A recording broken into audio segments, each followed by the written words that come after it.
we'll move forward to the presentation of the results of Greycells survey. Please, Young Partners team, join me on stage. Young Partners team is Mr. Rotsopong Hap, representing University of Geneva. You can come on stage all together. Mrs. Maria Teresa Faili, she's the Vice President of Geneva International Model United Nations. Mrs. Clara Praski, she's Junior Diplomats Initiative co-chair. She's a co-chair of Junior Diplomats Initiative.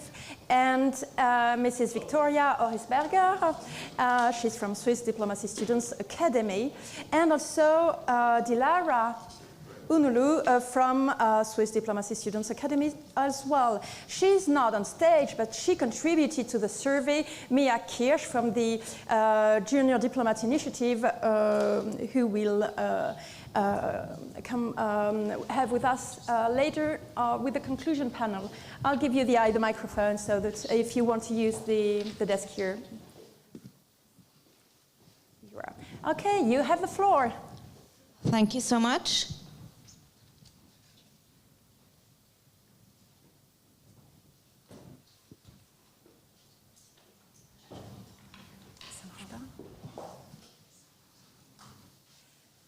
Yeah. Perfect. Thank you so much, and welcome everyone. We will now presenting the results of the survey that was conducted in advance of the dialogue. So, first of all, some general information on the respondents. In general, more information can be found in the detailed analysis.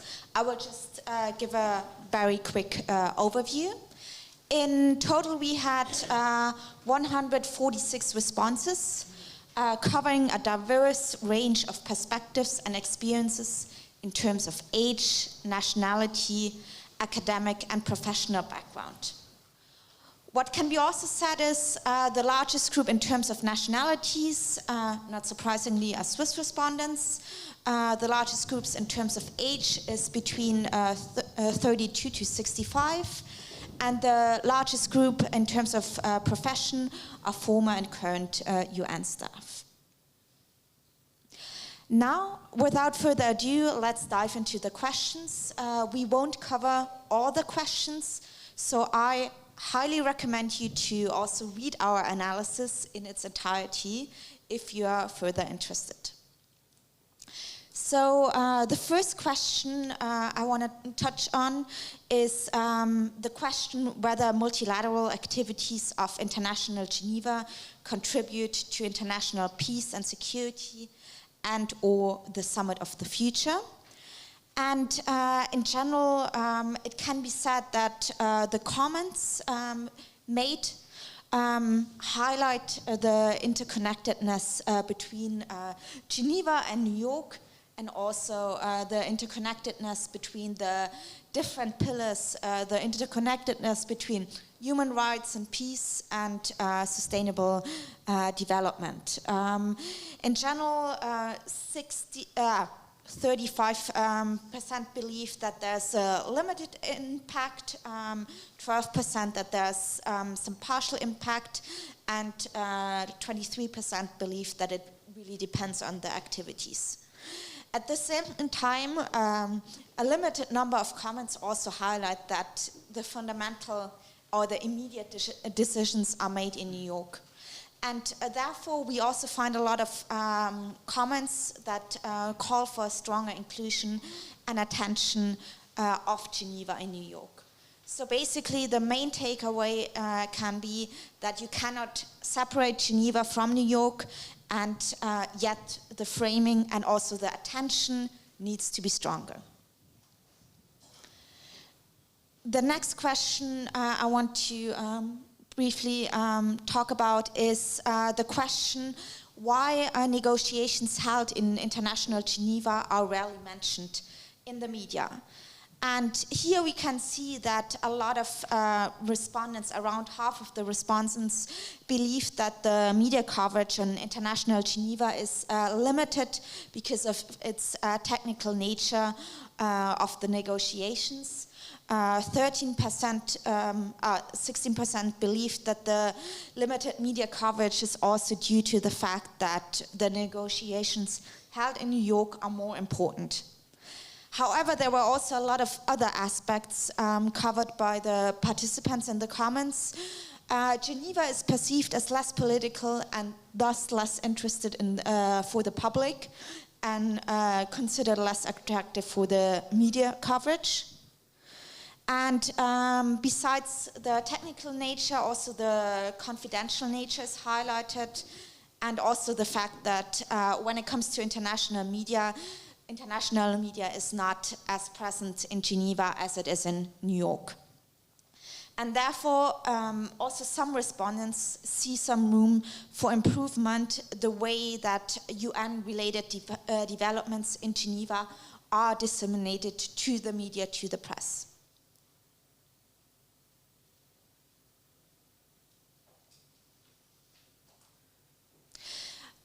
When it comes to the role of NGOs, it can be said that a large majority thinks that the Geneva-based NGOs have an impact on multilateral negotiations. Only 10% believe that the NGOs are not influential. However, the respondents also underline that it's highly context-specific to what extent the NGOs have some influence on the negotiations. However, there's also some space for improvement. Respondents mentioned that NGOs should be stronger involved, and also the space for the NGOs should be more inclusive, allowing smaller NGOs and NGOs from the Global South to be also actively involved in the decision-making.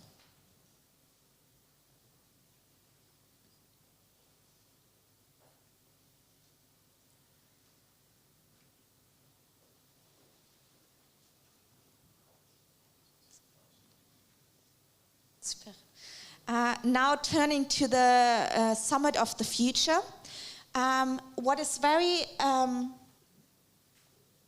here it is. What is very interesting is we had a question about the knowledge on the Summit for the Future, and overall the knowledge highly varies among the respondents. And this variety can also be traced back to the highly diverse background of the respondents, which also is, makes clear that there seems to be a disconnect between experts involved in the Summit for the Future, also reading up on the Summit on the Future, and the general knowledge of the public. And several respondents highlighted that there is room for improvement when it comes to the media coverage. Also, when it comes to the expectations on the results on the Summit of the Future, it can be said that overall, interestingly, the number of positive responses is identical to the number of neutral responses, and also a similar picture can be seen when it comes specifically to the Summit of the Future and International Geneva.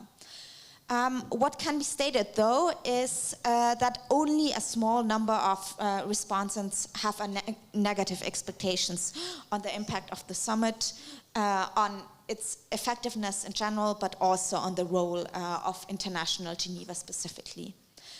The rather skeptical but rather limited comments highlight that the summit won't bring any meaningful change and that the current draft lacks content.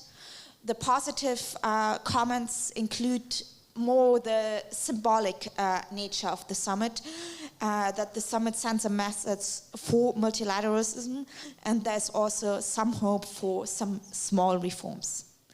Now, having said that, and having given an overview of the general comments, let's dive into the specific sections, which will be presented by my fellow peers.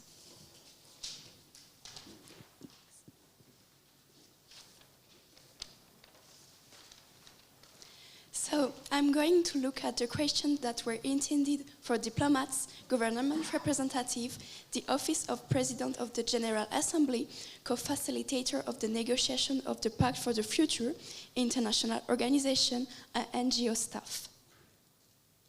As you can see on the graph, half of the respondents have mainly worked in Geneva rather than in New York.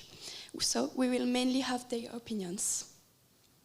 To me, the question from the point of view of UN member states' external policy when compared to New York, do you think that the multilateral agenda addressed in Geneva is? Its answer was the most interesting, so we are going to have a look at it. The predominant responses underline that the two agendas are of equal importance, that they are complementary or interconnected, and that their importance varies according to circumstances and/or the global context. On the other hand, the less frequent responses indicate that the Geneva agenda is sometimes more and sometimes less important than the New York agenda, that they are distinct or separate, and that they are more or less important depending on the country's level of development. I think that this answer accurately reflects reality, because in theory, the two agendas are supposed to be the same level and designed to complement each other. The predominance of this response therefore suggests that this vision is being properly implemented. Although I still believe that the two agendas should be complementary, linked, and equal of importance, taking into account each country, so that the agenda is the most beneficial for all parties. As one comment put it so well, there is and there must be complementarity between the Geneva and New York agenda, because the reality is not fragmented into watertight pieces. And finally, we see that to other participants of the survey, it was also important to take member states into account, which have a major influence on the application of the agendas, depending on their recognition of the cluster between Geneva and New York, their foreign policy, their government, and so on.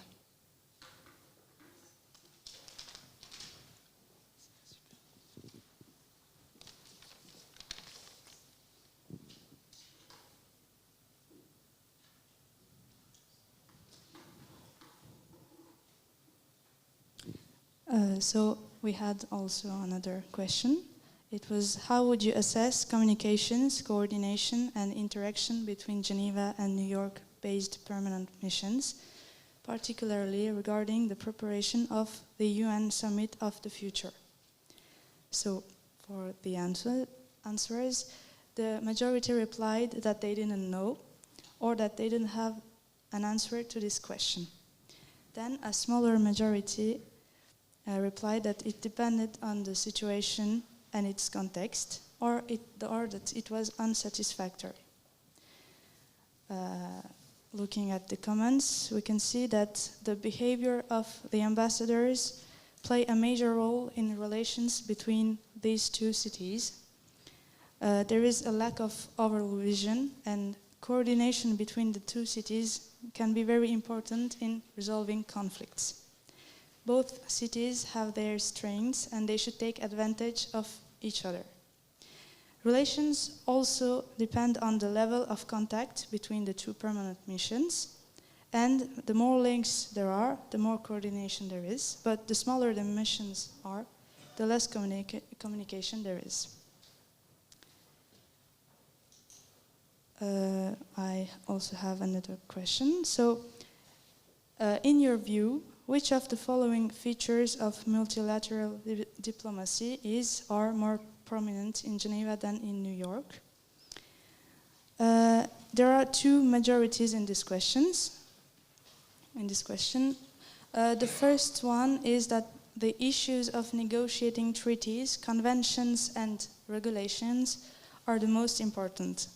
The second one, think that interactions with NGOs, think tanks, new universities, and the private sector are the most important. Then there's a fairly even split between those who think it's interactions with the Secretariat of international organizations and those who think it's setting priorities and understanding multilateral issues on the basis of independent research and data. Thirdly, developing efforts and the will to reach consensus. Relations with the host country are thought to be addressed more in Geneva.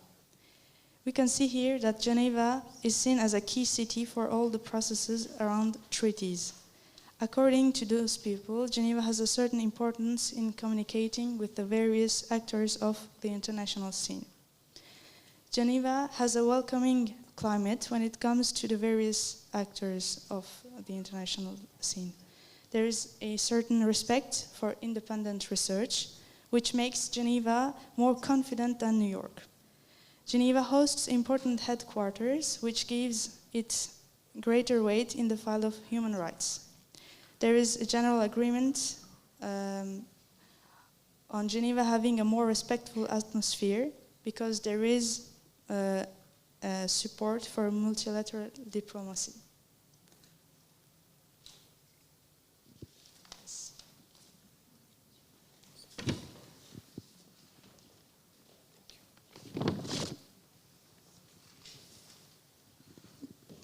So, good evening, distinguished guests, ladies and gentlemen. My name is Sopong, and I am from Cambodia, representing the University of Geneva. So, I will continue on demonstrating journalists' perception toward the International Geneva. So, I have selected 3 questions among our 7 questions to demonstrate on what a journalist feels about International Geneva. So the first question is how journalists assess the attention given by media to news on International Geneva in terms of quantity and quality of information provided. So the answer is that the majority feels that the attention given is either barely sufficient or just adequate. However, a significant portion believe that it is largely insufficient, which indicate a need for improvement in both quantity and quality of the coverage. And on to the next question, how journalists consider their role in the general public's understanding of the issues and or shaping public opinion on International Geneva.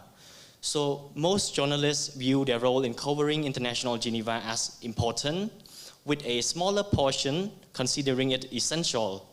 However, we can also see a notable number that are unsure of the importance of their role, and a few respondents even believe that their role is not important at all without providing us any specific reasons. Thereby seeing the different opinions toward this question, I think most journalists acknowledge the importance of their role in raising public awareness of the International Geneva, while some still do not realize their role or even underestimate their potential in spreading and influencing their audience pertaining to International Geneva, mainly on its integral role in multilateralism. And the last question, how journalists see the evolution of the role of International Geneva in the UN system for the next decade. So responses reflect varying perceptions of the future role of International Geneva within the UN system. A minority foresees an increase in its role. A similar number believe its role will remain unchanged. Another minority anticipates a diminishment in its role. And lastly, a significant portion either did not provide a response or were unsure of the future. So this diversity of opinions suggests uncertainty or differing views among journalists regarding the trajectory of International Geneva's role within the UN system over the next decade. So journalists who are able to receive and go through more news than general public should be more aware of the UN system in which their views toward the future of International Geneva are important, especially to provide personal input on what can be done for the betterment of the system. And lastly, my personal take as an international student is that journalists and media companies should increase their involvement in topics concerning International Geneva and also the UN system.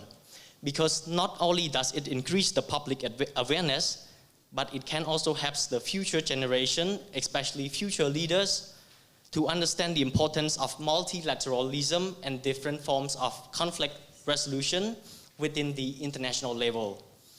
And also, therefore, to solve any future disputes by diplomacy rather than forcing the small conflicts into the armed conflict, which cause thousands or millions of casualties.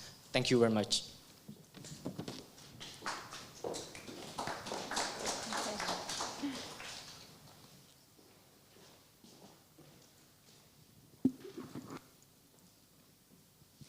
So first of all, good afternoon to all the participants and all the organizers.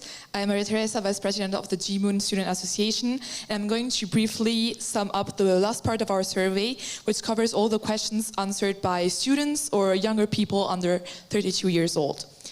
Starting from the most significant question, we asked to the students to what degree they felt that young people have an impact on decision-making and in shaping the multilateral systems. As you can see, the respondents could answer between not much, a little bit, as much as others, a lot, or don't know. From the answers, we can see that a large majority of the students and young people feel to not have much or only a little bit impact on the decision-making processes. Also, let's also notice the good part of the respondents that answered don't know or no replied at all. I want to start from this question because it really shows, and it clearly shows the lack of participation perceived by the young generations in the multilateral systems.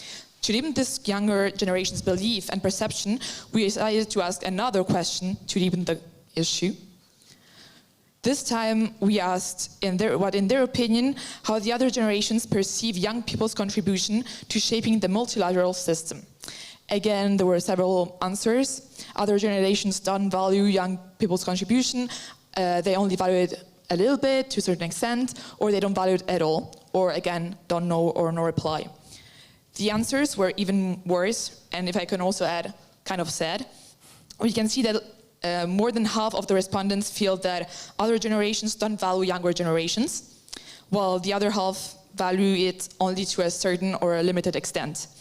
I felt that these two questions were really important to understand, first of all, how the younger generations are feeling in the multilateral system. As we could see, younger generations don't feel to have a significant impact in the field, and even if they have an impact, a limited one, they perceive the other generations don't value their contribution at all, or only a little bit.